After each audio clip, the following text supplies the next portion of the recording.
Next second session देखिए।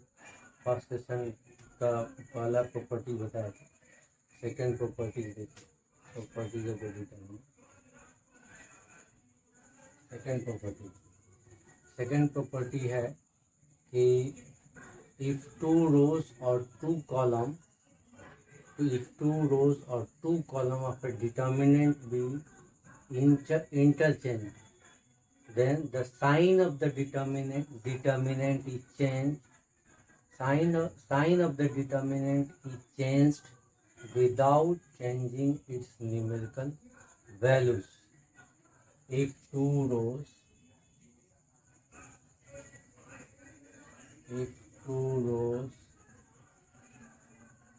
or two columns of a determinant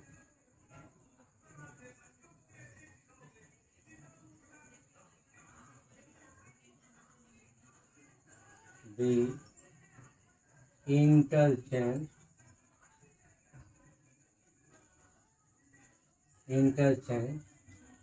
then the sign of the determinant,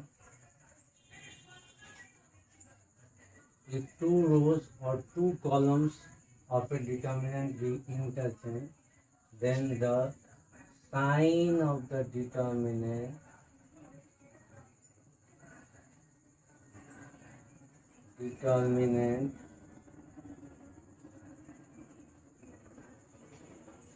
is changed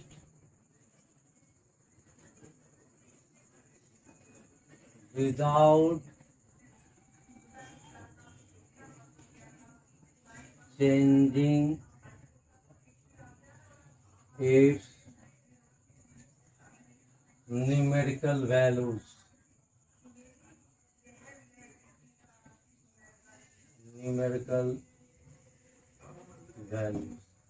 If two rows or two columns of a determinant be interchanged, then the sign of the determinant is changed without changing its numerical values. Clear?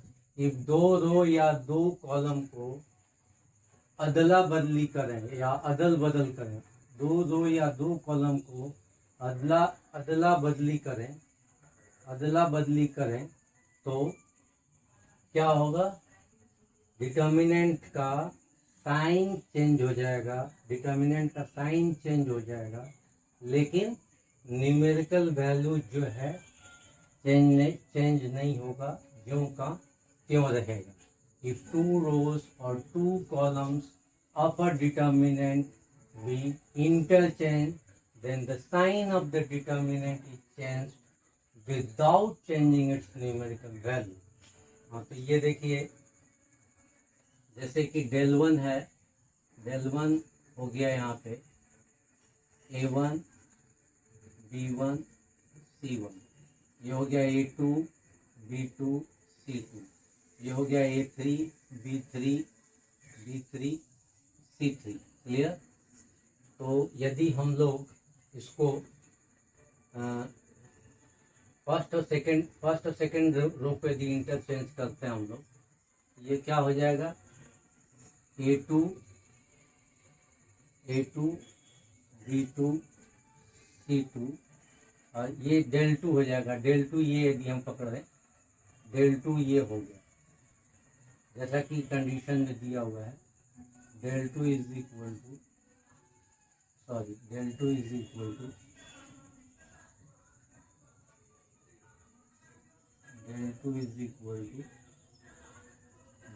Equal to second row को first रो और first row को second row के साथ जो है interchange करें।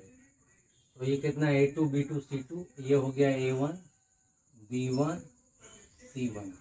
ठीक है, ये हो गया A3 B3 और ये हो गया C3। यदि हम इसको एक्सपेंड करते हैं फर्स्ट डिटर्मिनेंट को, तो ये देखिए फर्स्ट डिटर्मिनेंट को एक्सपेंड करने से ये क्या मिलेगा, इसको मिटा दे रहे हैं, जगह नहीं है इसलिए, ठीक है। इसको देखिए, फर्स्ट डिटर्मिनेंट को यदि हम लोग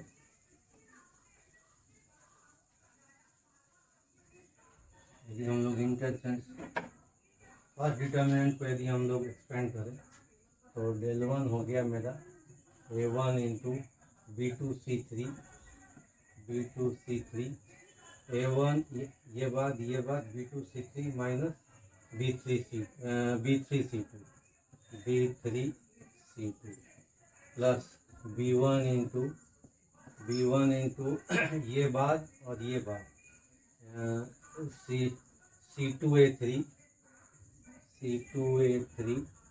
C2A3 माइनस माइनस C3A2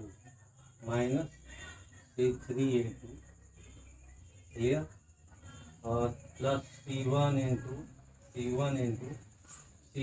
ये देखिए ये बात ये हो जाएगा A2B3 माइनस A3B2 क्लियर। अब इसको यदि हम लोग एक्सपेंड करें तो कितना होगा, डेल टू यदि एक्सपेंड करें तो ये कितना हो जाएगा A2 इंटू ये बात और ये बात B1C3 minus B1C3 minus B3C1 clear, plus B2 into ये बात A3 C1A3 minus C3A1 plus C2 into ये बात A1B3 माइनस A3B1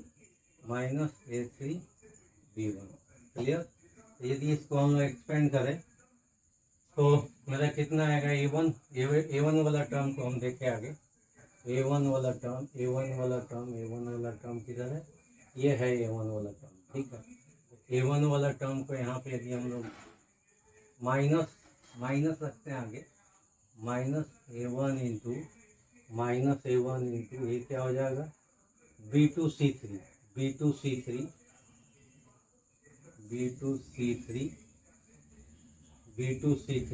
इसके बाद A1 वाला टर्म यहाँ पे है, ठीक है। ये देखिए ये हो जाएगा B3C2 minus B3C2 clear, plus अब ये देखिए ये प्लस नहीं होगा माइनस होगा, इसलिए माइनस वाला टर्म को हमको आगे लिखना है, ठीक है। माइनस जो है B1 वाला टर्म को हम लोग यदि रखें यानी ये है तो कितना हो जाएगा यहाँ पे C2A3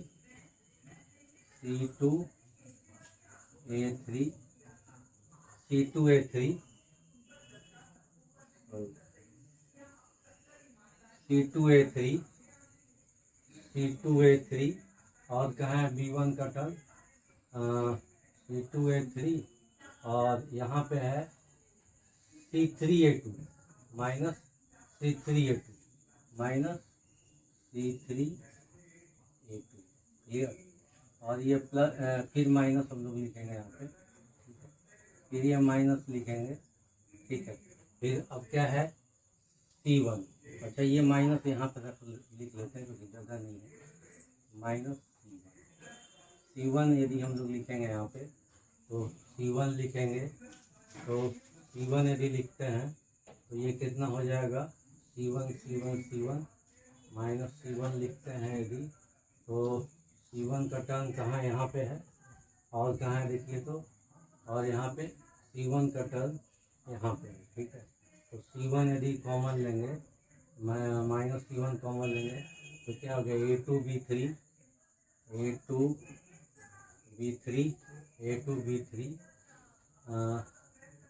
C1 वाला टर्म यदि कॉमन लेंगे C1 वाला टर्म यदि कॉमन लेंगे, कहाँ कहाँ गया C1 वाला टर्म यदि कॉमन लेते हैं, C1 वाला टर्म इसमें है और किसमें है, C1 वाला टर्म यहाँ पे।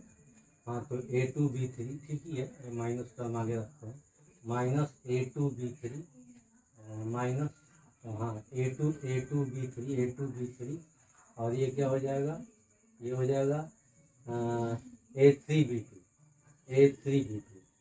माइनस A3B2,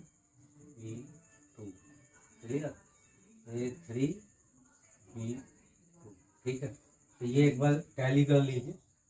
अब यहाँ पे एक चीज़ देखिए, यहाँ पे यदि हम लोग ये करें तो इसको यदि हम लोग मिटा दें, अब इसका दरकार नहीं है, इसको यदि हम लोग मिटा देना तो इसको यदि मिटा दिया जाए, ये हमारा कितना हो जाएगा, ये देखिए, तो माइनस यदि कॉमन लेंगे, माइनस यदि कॉमन लेंगे यहाँ पे, तो यहाँ पे क्या हो जाएगा, A1 into B2C3 minus B3C2, clear, ये हो जाएगा plus B1 into C2A3 minus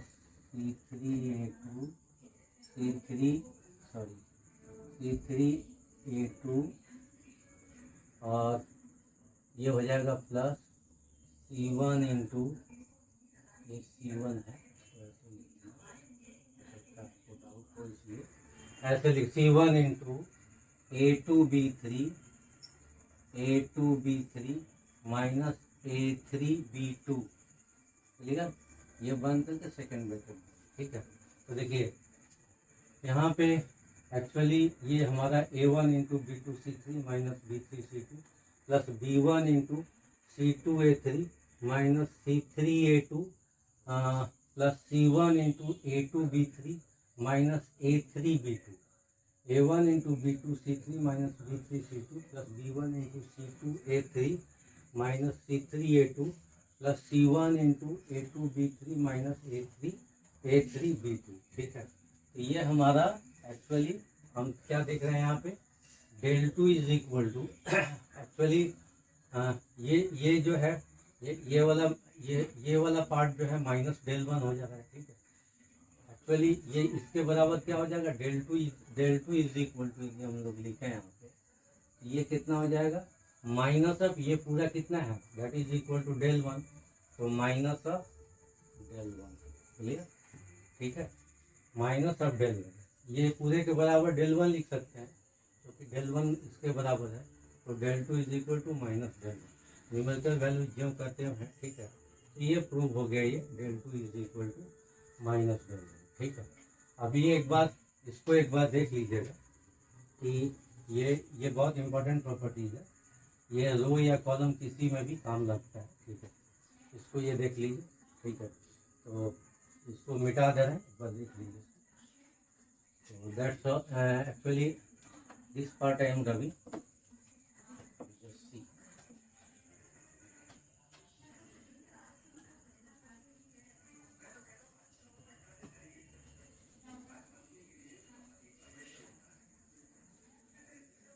इसी तरीका से यदि मान लीजिए ये यदि हम लोग ऐसे लिखते हैं, मान लीजिए del one is equal to, suppose करिए A1 B1 C1 A2 B2 C2 sorry A3B3 C3, ठीक है। इस तरीका से हम लोग ये कर सकते हैं, ठीक है। इसको हम लोग यदि ऐसे करना हो तो यदि मान लीजिए कि इसको माइनस करेंगे तो ये हो जाएगा A2 B2 C2, ये हो जाएगा A1 B1 C1, ये हो जाएगा A3B3 C3, ठीक है। ये दोनों को इंटरचेंज किया है, तो A2 B2 C2 ऊपर चला गया और A1 B1 C1 नीचे आ गया, ठीक है।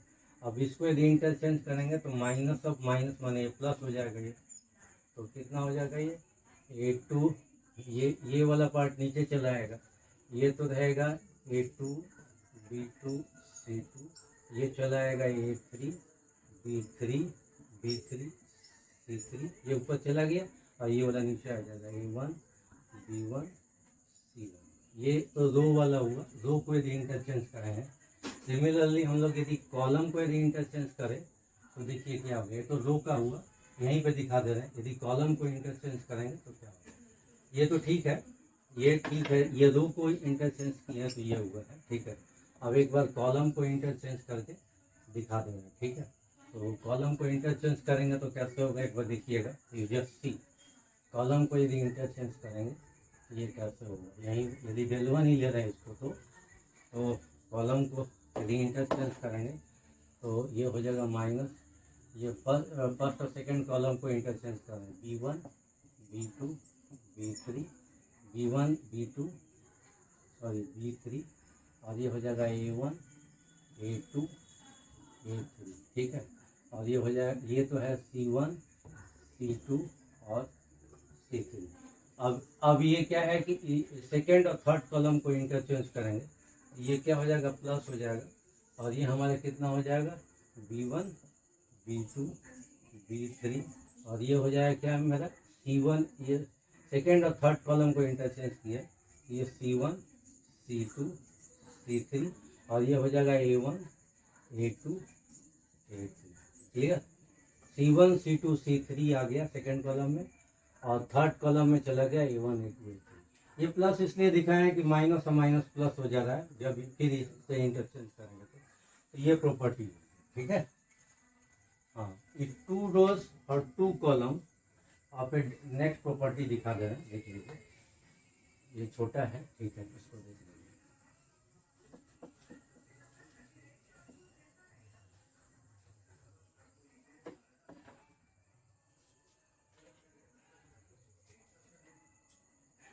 If 2 rows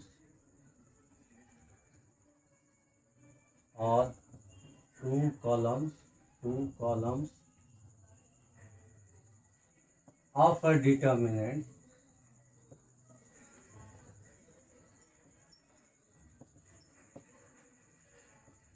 be identical,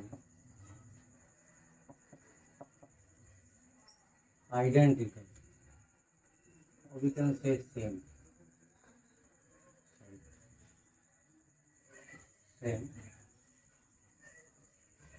if 2 rows or 2 columns of a determinant be identical, same, then the value of determinant is the value of